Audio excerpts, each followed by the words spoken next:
Welcome to the Asbestos Knowledge Empire. What does asbestos management mean to you? I used to really struggle with the asbestos management at my site, but now it's a breeze. It used to be really expensive. I was paying loads, but now I've got my asbestos power team in place. It's so much easier. Asbestos can be a pain in the arse if not handled right. We had to stop the job because asbestos was discovered. Now we don't have that problem. Asbestos management is easier than you think. Asbestos management. Be proactive, not reactive. Think about asbestos first, not last. And now your hosts, best-selling authors and asbestos experts, Ian Stone and Neil Munro. Welcome to the Asbestos Knowledge Empire. I'm Ian Stone. I'm Neil Munro. So today we're going to be talking about non-asbestos trades entering asbestos enclosures. But before we start on that, so a bit of a strange one for us. We alluded to it last week, the coronavirus thing. I know, we cursed it. We did curse it. Neil's had a bit of a sniffle. So you've self-isolated, haven't you, mate? Yes, self-isolated for 2 weeks. 14 days. So I'm just coming up to my first week. Working from home, and we'll be working from home with the whole family as well from next week. Yeah, and how's that been with the kids and Are you enjoying it? Yeah, it's all good. It's all good. I think we'll leave that there, eh? So doing this podcast, it's the first time we've not been together doing the podcast. Strange, isn't it? It is strange. It is weird, but the beauty is we're working. Technology. Yeah, technology. We're using the tech to its advantage. So we're video calling and recording it that way. So sound quality might not be as amazing as usual, but it's good enough, I believe. Yeah. So what we're going to talk about today then. So entering enclosures is if in a kind of a bit of a maintenance emergency or something like that. So examples of those could be what? Sort of a leaking pipe?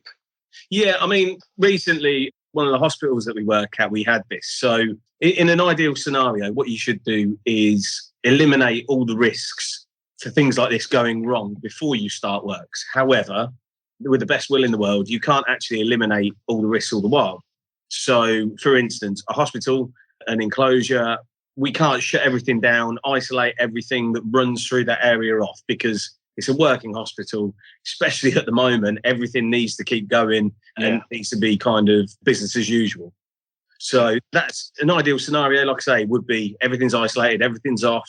You then negate the actual need for anybody else to enter the asbestos enclosure, don't you? Yeah, but that's not just for hospitals as well. That obviously is probably a main reason as well. But even like in a domestic situation, it's not always reasonably practical to 100% isolate everything, because sometimes to do that you're talking sort of wiring, electrics, you're replumbing stuff throughout the building. So sometimes you can go as far as you can, maybe even like isolating the system and draining them down, but it's never 100% sort of foolproof. And sometimes when you're working in big buildings, there is occasions where you think you've insulated it, and because the network of services is not 100% accurate, you do get random ones, don't you, as well?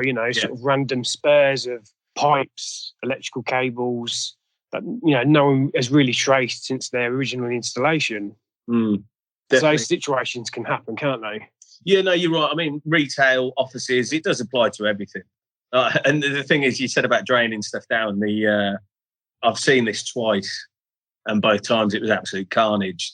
I've seen it where a fire system was drained down, and it was within a retail unit, fully drained down. Everything's all good. However, what a lot of people don't know is drained down, yes, it means the pressure's taken out and the water out of the sprinkler system has gone as far as it can. The actual pipes still hold a certain amount of residual water in them. Yeah. And like I say, I've seen it twice. Yeah. And drain down doesn't mean empty. No. And one of the lads knocked one of the sprinklers' heads, and all hell broke loose. It was just flooded the asbestos enclosure because there was that much residual water in that enclosure. So that created a bit of an issue. Yeah, so the very nature of those, isn't they? They're designed to suppress fire as quickly as possible, so they dump water, don't they? They really do. I mean, we can look back and laugh now. At the time, it was like, oh, shit. But no, it's quite funny. And then another time I saw it on a construction project. the guys believed that everything was drained down. However, I think they had like 2 sprinkler systems or something. It was something weird, and one was all right, the other one wasn't. And lo and behold, obviously, the one that's fully pressurised with all the water in has the head knocked off. And I mean, the amount of water that flies out of them, it was epic to see. Do you know what I mean? Yeah. And that does cause a real issue in asbestos enclosures. Yeah, it does. Especially if they're mid-stripping, you know, and they've got potentially asbestos debris or dust and debris, at least in the actual enclosure. And then suddenly you get that amount of water. It's then, where does that water go? And how do you contain that within the enclosure? No, exactly. It's a kicker because, I mean, one, in the enclosure, it creates a slurry. Yeah.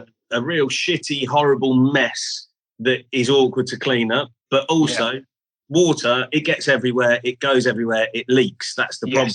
And then all of a sudden, you've got contaminated water kind of running out of the enclosure and going away to another area. So, yeah, you're right.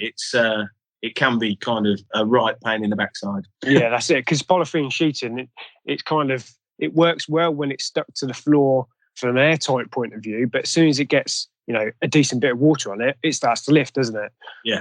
And that's, definitely you're going to have, the water can't hold within polythene enclosures, can it? No. So that's what we're saying. So if the elements can be isolated fully and that risk removed, that's the ideal scenario.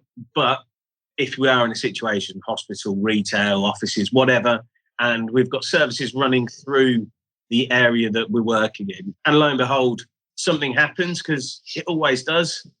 And like I say, we did have this at a hospital. There was a slight leak on a pipe, so we needed to get in there and get it fixed. But the problem that we faced, we're halfway through a asbestos removal project, and so we're halfway through a removal project and the leak happens. So what do we do? Well, we can't just send any plumber in there, can we? No, you can't just flip the yellow pages and get your local plumber out to obviously enter those asbestos areas, can you? No, exactly. If people still use yellow pages. Yeah, that was a random throwback. I was going back a bit there, weren't I? You can't just go online. Get your Thompson's logo, or go to your supermarket and have a look at the notice boards. Yeah, get a plumber. Yeah, exactly. Yeah, it would need to be a suitably trained plumber, or in this instance, who would have to have basically pretty much the same sort of level of training as an operative to enter, because they need to enter the enclosure and decontaminate in the exact same way, in the exact same manner as like normal operatives would. So they have to have all that knowledge and obviously have the training to sort of work safely within there. They definitely need to have the same sort of face fit, respirators as the operatives, as the asbestos operatives, and definitely having the right insurance to be covered to enter these enclosures. Yeah, exactly. They're the big thing. So that's the problem with it. If you've not thought about this and kind of added that into the project, you can come a cropper. Because if you need, I mean, the same for electricians as well. So it could be an electrician that needs to go into an enclosure, or like I say, a plumber that needs to go into an enclosure. And if you've not allowed for the possibility of this, it can really, really, really kind of get out of hand quite quickly. Yeah, because it's definitely going to delay your project. And like we were talking about the plumber situation, from a clearance point of view, if you've got excessive water, the area can't be passed off until it's dry. You're stuck in limbo, aren't you? In like the Bermuda Triangle. Of, exactly. Chicken and egg. I can't sign it off until it's all clean and dry, but I can't get it all clean and dry because I haven't got a plumber to go in there. Exactly. And the reasons for that is obviously because once surfaces are wet, you can't really see if there is dust or debris, and there could still be asbestos fibre within the actual water source itself. Yeah. So it needs to be dry.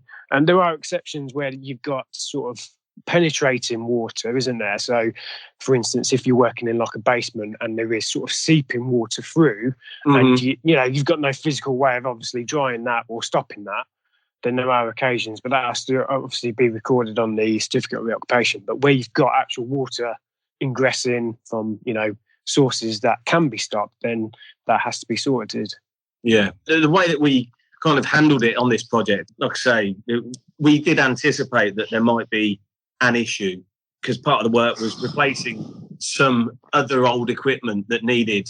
And from the pre-start meeting and chatting through with the client, they kind of highlighted this is a possible issue because we've had it elsewhere. So we were fully kind of belt and braces. And because of that, we had a face-fitted, trained plumber on call, didn't we?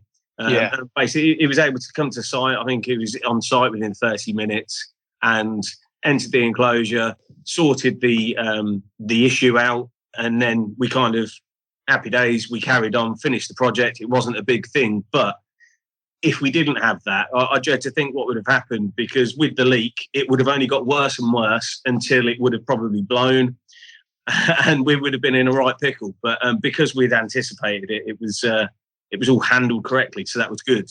Yeah, it's having the procedures in place to obviously deal with those situations. Yeah. And that all comes down to, again, assessing the risk adequately, properly, sort of evaluating all the risks associated with the job and put sort of stuff in place to mitigate and reduce those as low as possible. And that is the key point. And I think what a lot of people fall down on is the fact of generally people just look at the asbestos and the asbestos risk. They have like their blinkers on. They don't look outside of that. And really and truly, a decent, reputable company that's got a HC license, yes, they've got all the asbestos stuff handled because they're all good on that. But it's all the other stuff that surrounds it that is the things that come a cropper, and they're the kind of issues and problems that people face, aren't they? Yeah, definitely. Well, I think that covers everything off, really, we wanted to chat about today. Definitely. Hopefully the sound recording's all right. Hopefully Neil makes a full recovery and you're back in next week or week after, whenever, and we can hold each other's hand on the next one and do the podcast as usual.